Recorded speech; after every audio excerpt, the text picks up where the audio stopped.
Hello, and thanks for joining us for Strategic Planning in Uncertain Times, which is a webinar we put together as part of a board health check skills and training program, which we have been delivering for Highlands and Islands Enterprise. My name is Kate McKinley, and I'm with my colleague Karen McLean-Yule, and we both work for Impact Hub in Inverness. Just a couple of things to say. When we first began designing this webinar, it was back in early 2020, and we just simply called it strategic planning. And then, of course, the pandemic happened and other things are now happening simultaneously, such as at the moment, as we record this, the war in Ukraine, the cost of living squeeze. And every time we thought we would go back to simply calling it strategic planning, things always still remained uncertain. So we kept the title. Because perhaps we are living in a time where uncertainty is simply what we have got to get used to, and what that means for us and what that means for our organizations. I'm just slipping over a couple of slides because we often deliver this live and some of the things are no longer relevant. But to go on to the things that are, really what we wanted to start with was what has really changed for perhaps many of us in the last, well, over 2 years now. Funding challenges there are for many. Many of you watching this may have received funding during the pandemic, and obviously the pandemic is still ongoing, but during those first sort of 12 to 18 months when many of us took a real hit, and there was an awful lot of support available. That has now come to an end. And that has meant, well, where else do we go for funding? And you may have found that if you're involved with a project, the costs that you had 2 years ago are now very different. There's one group that we've worked with recently who were doing something around a community building, and their costs went up by 30%. So their budgets, the finance that they were hoping to raise, that too had to change, and they've had to scale back. So that's a challenge that many of us are having to face. Services, there's been an increase in some and a reduction in others. There was a survey which the charity regular Oscar published in March 2021, so a year ago now. And a couple of things that stood out for us. One was that over 30% of charities, if you're a charity, had seen a drop in the number of volunteers. I think we all thought at the start of the pandemic, everybody would be volunteering. In reality, that changed. Over 40% have adapted their services. They've changed the way they deliver. There was an interesting statistic about the number of services that have now sort of being delivered in a digital way, and many organizations have adapted to that in a period of very short months, whereas it would have perhaps taken a number of years. So the change has been very quick. Obviously, the ongoing effects of the pandemic, but also other things. We have the climate crisis. There is a Scottish Government's target date for net zero emissions of all greenhouse gases by 2045. And what does that mean for how we run our businesses? There is also currently, as we speak, there is a cost of living squeeze with energy prices going up. So both personally and as organizations, what is that meaning for all of us? Have our energy bills gone up, and how much, and what dent has that made into our finances? And in terms of how we are adapting, all of us are adapting, there is a need to be much more aware of the financial health and status of our organization, and to be able to really understand what is going on financially. It's absolutely no good looking at a set of figures and not understanding what that means in practice. So doing things like cash flows and projections which are actually realistic is hugely important. It's likely that many are having to look at different ways to generate income, being more creative. What is it you can and can't do? And when looking at how you can generate revenue, you do need to refer back to your governing documents, or your articles of association, as they're often known, just to see whatever it is that you want to do, that you can actually do it. Many are changing the way they actually deliver services. So it might be, for example, delivering in partnership with somebody that you hadn't thought about before, working outside your area. But again, check that your governing documents allow you to do so. Interestingly, around 70% of charities that OSCR surveyed last year, so that actually there were positive benefits coming from the constraints that many felt. One of the things it can be good to do when there's been almost like a sort of a trauma, if you like, that perhaps we've all gone through, and the continued uncertainty globally that we are having to learn to live with. What have we learned about our organizations?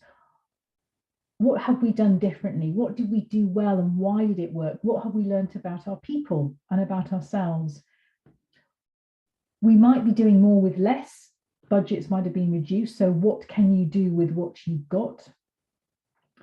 We mentioned just a moment ago the need to that target around net zero emissions. So there is a need to decarbonize our organizations. And in fact, if as part of your work you tender for public sector contracts, there's going to come a point where you will need to show that you have either, you might want to call it a net zero policy or a decarbonisation policy, and what that means. And that is not a document you can produce overnight. It's a journey. There's things that you need to understand. You need to know, for example, at your starting point, what are your baseline emissions across what areas, you know, your buildings, your business travel, and how can you start to reduce them? What are you aiming for? And we'll touch on the final point shortly, but what flexibility do we have to respond to other future crises that may come along? Whether that's some sort of thing in the changing climate, for example, all of a sudden there's a major storm and we're all without power for a day or so. What does that mean? How can we respond? How can we keep going? Having a clear shared purpose. This is really important because knowing who you are, your identity, and where you're going, and ensuring that everybody in the organization shares and agrees with that is important, because it means that enables you to avoid drifting. You know, you're clear. And organizations that drift are much more likely to get into difficulties because they have no endpoint, they have no clear targets, they're not really sure what they're about, and there's a sense of panic and they try to do too many things. So being clear about who you are and what you're doing is really important, probably more so in a time of ongoing uncertainty and change. There was a time where strategic planning would look a decade ahead. You know, we would be doing plans for sort of 10 years. In the age in which we live, very long-term planning like that is quite a challenge because it's hard. I mean, nobody can anticipate what's coming down the track, but it can be hard to do. So a more realistic thing to do at the moment might be to say, what would good look like in our organization in, for example, 1, 2, or 5 years' time? And some of the questions you might want to ask around that would be, who will your customers and clients be? Where will you be working? What markets will you be working in? Will some of your income streams have changed? Will the habits of your customers have changed? Who will be involved with the business? How many staff might you have? And what might limit you from reaching your targets? Organizational resilience, you'll see there's a definition there. Resilience is a word that was used a lot during the last 18 months or 2 years or so. And here's one definition that we like to give, which is the ability of an organization to anticipate, prepare for, respond, and adapt to incremental changes or sudden disruptions in order to survive and prosper. So strategic planning now is not just about recovery, which it has been for many of us, but it's also about adapting and anticipating. I heard of one organization recently who, having had their power knocked out, not just their electricity, but also their broadband and their phones, they have bought themselves a wind-up radio so that if they happen to be there, they can put this thing up and find out what's going on. A really, really simple thing, but I actually thought that was quite clever. It was something simple that they could do to stay in touch and be informed. Others I know who used to rely on mobile phones have now actually decided to put in a landline. So there's, there are simple things that we can do to start to protect and future-proof our businesses and our organizations. Some of the things we have done in terms of how we adapt might have been temporary, but it would be interesting to examine, how many of those temporary measures have actually translated into longer lasting measures, or is it a mix of both? Have you stayed delivering most of your things online or to a different audience, or have you gone back to what you were doing before the pandemic, or is it a mixture, or are you doing something new entirely? The challenges and opportunities of transitioning to net zero. Speaking for ourselves, we here at Impact Hub, we have recently pulled together our decarbonisation policy, and it's a kind of live document that we will look at and update every year. One of the things it has meant is that some of what we used to do face-to-face, we now deliver remotely. There's a certain sense of missing of not being able to do face-to-face, but we have found by talking to people that many more people are actually able to join events that takes an hour to kind of dial into, rather than getting in their car and driving distances and taking more time out of their day. So there are there's challenges and opportunities in both of these things. What have we learned about ourselves? What might or who might we need to work with in the future that we would never have thought of working in partnership before? Has the market changed, and do we think it might change in the future? That's often very hard to anticipate, but are you predicting, for example, that your energy bills will continue to increase, and how can you protect yourself against that? How can you start to mitigate that? Risk assessments is now quite big business. Lots of businesses are now really, probably more so now than ever, they are really spending time to analyze, to name the specific risks that they believe they face, what the impact of those risks will be, and what ways they can do to mitigate them. That's going to be crucial if you are future planet proofing your business or wanting to future proof your business. So funding, we've already mentioned that there was a huge amount of support during the first year really of the pandemic. That's now all gone. There is still funding there, and we work with lots of groups pulling together things like funding and finance plans, because they, groups have projects, they have things they want to do, and they don't have the money in which to do it. The changes we notice are that the bar is now an awful lot higher in terms of applications. There's more information that you need to provide. There's less going around than there was, and the things that are being funded are not what they were. So there's quite an emphasis now on projects which help with a just transition to net zero. There's quite a lot around sort of mental health and equalities. If you're looking at building a building, like a community centre or a community hub, that kind of thing, that can be more challenging now to find funding. And there's a group that we've worked with just recently who the whole project has been funded. They are finding that they don't have the revenue to continue on their own, which probably raises a question on the sustainability of the project. And in looking for funding to cover core costs, such as wages, there is very little out there. So we need to talk to funders. If there's a project that you're planning, you need to be in conversation with them. And we need to be looking at other ways of funding, things like community shares, things like loans, things like crowdfunding. We are having to look at a much more flexible funding package than perhaps we did 2 years ago. And that is unlikely to change. So I'm going to hand over to Karen now, who's going to talk about some tools to help you plan. Thank you, Kate. So as Kate says, we're going to now look at some of the tools that can help you with strategic planning. At the moment, organisations like yourselves are having to do a considerable amount of planning. But thankfully, there are some tools out there that can help you with this. And the most common are the SWOT and PESTLE analysis, which I'm sure you are all very, very familiar with. And the other that we're going to look at today is what's known as scenario planning.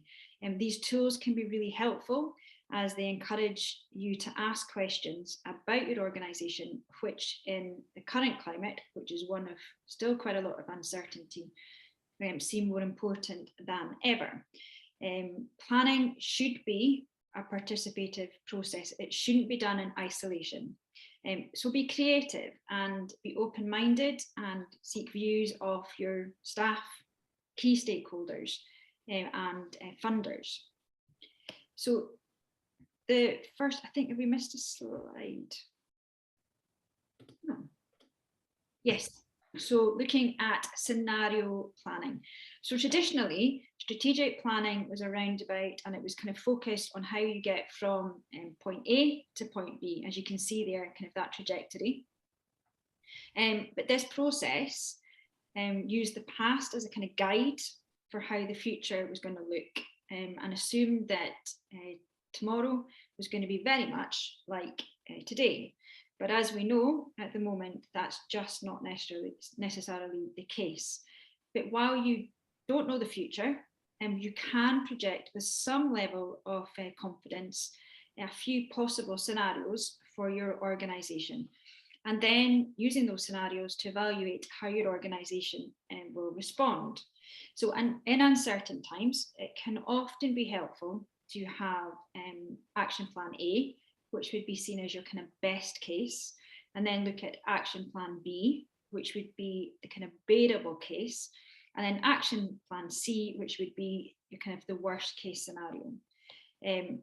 As I said earlier in the previous slide, it is important to kind of involve key people in this kind of scenario planning, involve kind of management, staff, and your finance team.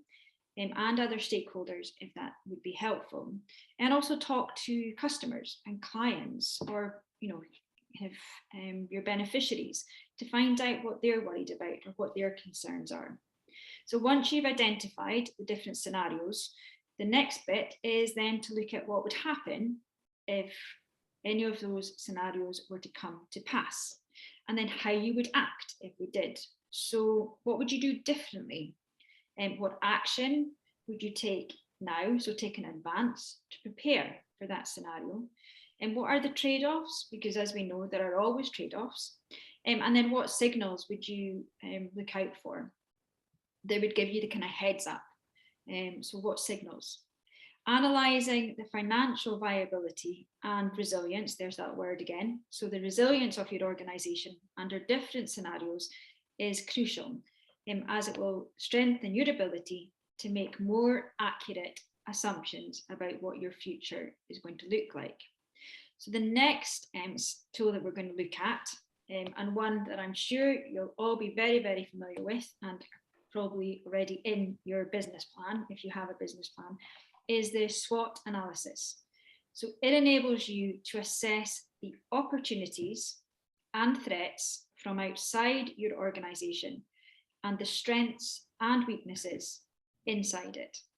So your strengths, you would be looking at what do you do well, and what do others see as your strengths, and your weaknesses, what could you improve? The opportunities would be looking at, what opportunities are open to you, but also looking at, if you've identified your strengths, how could you turn those strengths into opportunities? And finally, what threats could harm you? And what weaknesses, if you didn't do anything about them, could potentially become threats. Once you've examined all 4 aspects of your SWOT analysis, you'll be faced with a long list of potential actions to take. You will want to be focusing on the ones that help you build on your strengths, and boost your kind of areas that you've identified as weaker areas, head off any threats, and help you to exploit opportunities that you've identified. We find that it's often helpful if you can kind of see an example of what we're talking about. So here on the screen is a SWOT analysis for a fictitious organisation. So you will see here that this organisation delivers a range of different services, which means that they could potentially exploit this to increase and help them reach new clients. There's an opportunity for them to look at social prescribing, but also a real weakness from within the organisation is their lack of fundraising experience. There's no fundraising experience on the board, and they also don't have anybody within their staff team that has kind of fundraising experience. So, and this is a real risk for this particular organisation because their funding runs out in 2023. So they've got a year of funding, but they need to be planning on what's going to happen once that funding comes to an end. So for them, one strategy could be to focus on the opportunities for them to secure contracts, so things around social prescribing, or upskill board members or a staff member in fundraising, or they could look to employ an external fundraiser. So hopefully this example of a SWOT analysis shows you that it can be a useful tool to help you look at your future strategy, and that it's not just a tool that should be kind of reserved for the business plan. So the last tool that we're going to look at today is the PESTLE or PEST or even STEEPLE analysis. So this is another useful tool, but what this does, it enables you to look at the kind of macro environment, whereas the SWOT was more kind of the your sector or your internal organisation. The PESTLE looks at the wider economy as a whole, and it's not just your particular sector or region. And it allows you to identify possible trends in the outside world that will impact on the policy environment and therefore on your business. So it stands for political, economic, social, technological, environmental, and legal. So some of the kind of questions that you might like to think about if you're going to be looking at doing a PESTLE analysis is what government policies or political groups could be beneficial or detrimental to your success. What about the impact of, as Kate mentioned earlier, the record kind of increase in electricity prices, or indeed on fuel prices? How does that impact on your business, but not just on your business and your operations, but also on possibly your supply chain? Does that increase the cost of supplies and the knock-on effect of this on your customers? Looking at the increase in national insurance, how does that impact you as an organisation? What economic factors will affect you? Is there growth expected in your industry, or indeed is there contraction expected in your industry? What about your customers' beliefs and habits and their values? There has been a massive shift to buying local as a result of the pandemic, but also from buying social, so buying from socially responsible businesses. So that change in customer behaviour as an impact of COVID, how does that impact on your customers and their behaviour? And as Kate mentioned earlier about that surge in organisations moving to digital, and that leap in digital connectivity, how does that affect your organisation? Does it make your potential customer base, rather than local, wider than that, even international? And how does that impact on what you will do in the future? And finally, the impact of climate change. How will that impact on your business? So asking yourself these and other questions will help you understand the external macro environment and what could bring opportunities for your organisation, but also what potential threats could have an impact on your organisation if they're not dealt with. So that's the tools, the 3 tools that, and there are others, but looking at those three tools and how you would use them to look at strategic planning gives you a starting point. So while it is important for your organisation to kind of take stock and to kind of pause and possibly learn from what's happened in the last 20 months with COVID, using the tools that we've looked at can help you navigate the future, which is still looking quite uncertain. But there are some things that we'd like to leave you with, some final kind of points. It is important that you stay true to your mission and your vision. So what Kate said there about having that clear purpose. Change is constant in both business and in life. So although you will need to adapt strategies to cope with different changes, it is vital that you stay focused on your long-term mission and vision. So why your organisation exists in the first place. And then be realistic about the time frame of your plan. It might, traditionally it was a kind of 3 to 5 year time frame, but now it might be more appropriate to look at something much on a more shorter time frame.